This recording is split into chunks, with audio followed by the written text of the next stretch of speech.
He dropped to one knee. Everyone gasped. I cried. He said all the right words. But in the back of my mind, something was already off. His eyes didn't look excited. They looked rehearsed. And when I glanced over at my maid of honor, my best friend since we were 10, she wasn't smiling. She was pale, frozen, like someone who just saw a ghost, or maybe just got caught hiding one. The room was clapping. I said yes. We kissed. And while everyone else celebrated, my gut whispered something I'd been ignoring for months. Something's wrong. It always knows. We just don't always listen. My name's Jasmine. I'm 31. I'm a pediatric nurse. I was with Marcus for 6 years. We met at a mutual friend's barbecue, the kind of night where nothing big is supposed to happen. But then he handed me a plate of ribs and said, I brought extra napkins in case you get messy. Stupid line, but it worked. He was warm, disarming, funny in that confident but not cocky kind of way. By the end of the night, I knew I'd be seeing him again. Within a year, we moved in together. 2 years later, we got a dog, named him Leo after his zodiac sign. 4 years in, we were talking marriage, kids, where we'd settle down. To the outside world, we were goals. Cute house, date nights, matching holiday pajamas, and my best friend, Vanessa, who would later become my maid of honor, used to joke, if you ever get bored of him, send him my way. Turns out she wasn't joking. It started like every story I used to dream about. By the second date, I was already picturing a future with him. He was charming, attentive, funny in a quiet, confident way. Not the loud center of attention guy, but the one you wanted to keep watching. My friends adored him. My parents called him a real man. And my best friend, Clara, my future maid of honor, said, if you don't marry him, I will. We built routines, movie nights, road trips, cooking together on Sundays. It wasn't fireworks every day, but it was steady, warm, safe. Or so I thought. It was little things at first. The way he'd get weirdly quiet when Clara came around. How he stopped inviting her to couple hangouts unless I brought it up. How she'd ask, you sure he's good to you? With this distant tone, not worried, not jealous, just off. One night, I walked in and they were sitting in the kitchen, alone. He jumped up fast, like a kid caught cheating on a test. Clara barely looked at me, said she was just dropping off a book I lent her. I asked him later, everything okay with you two? He just shrugged. She's dramatic. You know how she is. And like an idiot, I believed him, because sometimes it's easier to believe a lie that keeps you safe than a truth that'll destroy your whole world. It started slowly. He still kissed me goodbye, still called me babe, still posted pictures of us on Instagram with cute captions and heart emojis. But something was missing. He stopped asking how my day was. When I told him things, he'd nod, but not really hear. I'd say, I love you, and he'd reply with, same or worse. Silence. Our intimacy changed too. He touched me like he was checking off a box. Not like he missed me, not like he wanted me. His hands used to feel like home. Now they felt like routine. I asked if something was wrong. He said he was stressed with work. Deadlines, clients, pressure, he said. I believed him. Again. But deep down, I knew the version of him I fell in love with had already started slipping away. And the most painful part? I was working harder, trying more, planning date nights, cooking his favorite meals, pretending not to notice how far away he drifted, because I thought if I just did enough, I could pull him back. But people don't drift because of distance. They drift because they're already standing closer to someone else. It was my bridal shower. Clara planned the whole thing, down to the playlist, the cake, even the gold bride-to-be balloons that floated in the corner of the room. Everything looked perfect, felt perfect, except she was distracted. I caught her checking her phone constantly, leaving the room to take calls. When she came back, her face was flushed, like she'd been running or crying, or both. I pulled her aside, asked if she was okay. She smiled and said, of course, this is your day. But her eyes said something else. Something cold. Something tired. Later that night, I noticed my fiancé was acting weird too. He was texting someone constantly. Said it was his brother, But when I peeked over his shoulder, the name didn't match. It said C. I asked, "Who's that?" He fumbled, "Coworker, Carlos." Carlos. At 10 p.m. on a Sunday. My stomach twisted, but I let it go. Because who wants to start a fight during wedding week? But then the real twist came. I opened Clara's purse by accident the next morning. I thought it was mine. Same color, same brand. Inside was a receipt from a hotel dated 2 nights ago. 2 guests, 1 room. And the signature at the bottom? His name. I stared at it like it might change if I blinked hard enough. It didn't. The man I was about to marry had checked into a hotel 2 days before my bridal shower. With my maid of honor.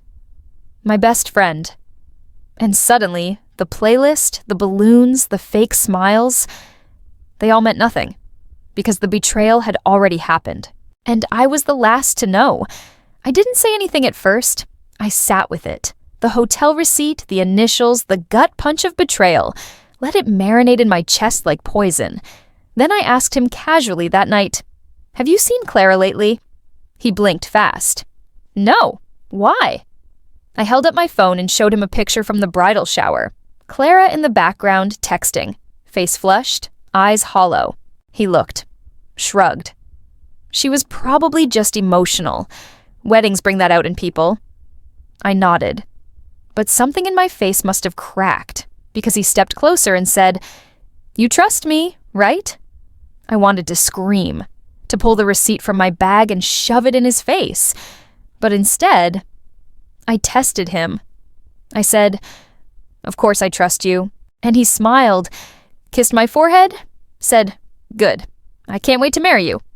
That line, it sounded rehearsed, like something from a movie he didn't even believe anymore. I held him that night with arms made of ice, because now I knew 2 things. 1, he was lying to my face. 2, and he was good at it. He didn't just cheat, he planned around it, smiled through it, made me feel crazy for even suspecting. Gaslighting isn't always loud. Sometimes it whispers, "I love you," while hiding the knife behind its back. 3 days before the wedding, I got a message from someone I hadn't spoken to in over a year. Jasmine, one of my old college roommates. We weren't close anymore. Life happened, but we still followed each other on Instagram.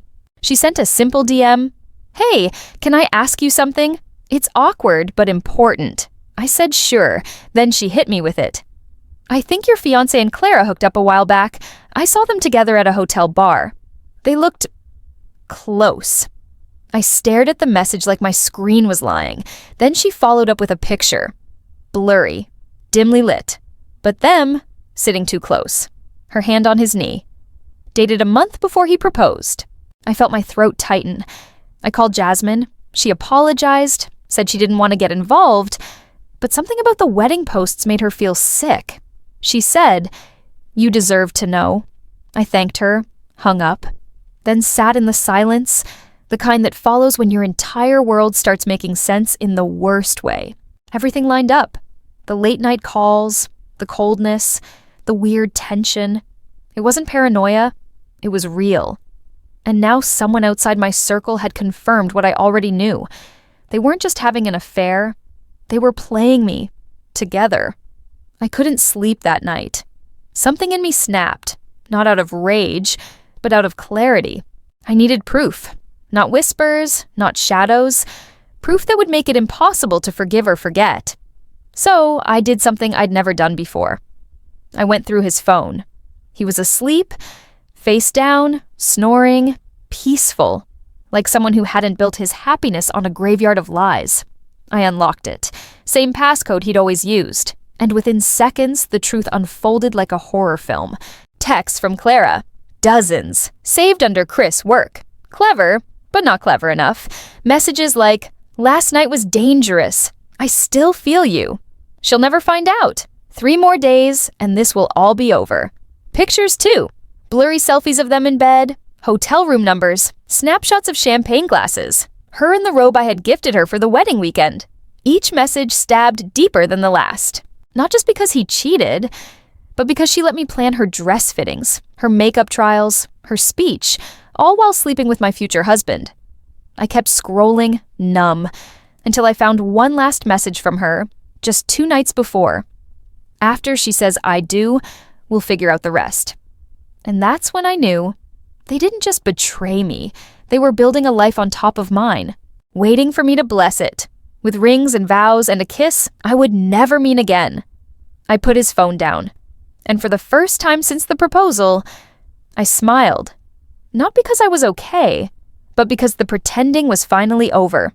I didn't scream, didn't cry, didn't throw his phone against the wall or storm out like the movies taught me to. I just sat on the edge of the bed, staring at nothing, holding onto the weight of everything. Have you ever been so betrayed? You go silent, like your body shuts down to protect you from yourself? That was me. The wedding was in 72 hours. People had flights booked, dresses tailored, vows written, and I was hollow. I couldn't tell anyone yet. Not my parents, not my bridesmaids, not even Jasmine, because to say it out loud would make it real, and I wasn't ready for that. So I played the role, answered texts, smiled in photos, went to my final dress fitting and nodded when they asked, "Excited for the big day?" I wanted to scream, "He's sleeping with Clara. They made a fool out of me. I want to burn this whole thing down," but instead I said, "Yeah, can't wait." That night I lay in bed next to him, eyes wide open, heart wide shut. He held me in his sleep, whispered my name like a man who still believed he was loved, and I let him, because sometimes the quietest breakdowns are the loudest to survive. I waited until the rehearsal dinner. Clara was glowing, in her fake, polished way, telling everyone how lucky I was, how he's a keeper. I watched her, studied the way she touched his arm, laughed a little too loud. I'd seen enough, heard enough, known enough. But now, it was time to see how good they were at lying face to face. After dessert, I pulled him aside. Outside, cool air, fake smiles. I handed him his phone, said, "You left it open this morning." He froze, like ice water poured down his spine. Then I asked, calm as hell, "How was the hotel last weekend?" He said nothing, so I kept going. And the month before that, and the time Clara wore my robe, still nothing. Just breathing, shallow, panicked. I leaned in close and whispered, "The wedding's off. I just haven't told the guests yet." He grabbed my arm, tried to spin some nonsense about stress, emotional confusion, a mistake. I pulled away, looked him dead in the eye. "You didn't just cheat, you built a life with her and asked me to bless it." Then I turned and walked back inside. I didn't cry, not when I saw Clara whispering to another bridesmaid, not when she looked up and saw my face, not even when her smile cracked like glass. I just said into the mic, "Thank you all for coming, but there won't be a wedding." And I walked out. Not heartbroken, just done. Clara showed up at my apartment the next morning. No text, no call, just her standing in the hallway, sunglasses on, like her shame needed a disguise. I didn't invite her in. She stood there, twisting her fingers, like she was deciding which version of the truth to use. Finally, she said, "It wasn't supposed to happen like that." I stared at her. She added, "We were drunk at first, then it just kept happening. But I didn't plan it. I swear." I said nothing.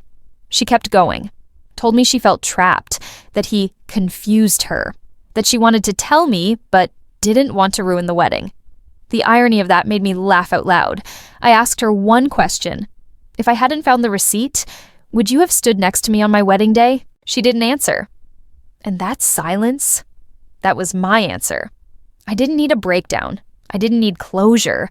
I needed distance. So I said, "You can go now." And for the first time in our lives, Clara obeyed. She left. And this time, I didn't miss her. Because some people don't just betray you. They bury the version of you that ever trusted them. The days that followed felt like standing in a house after a fire. Everything technically still there, but nothing truly untouched.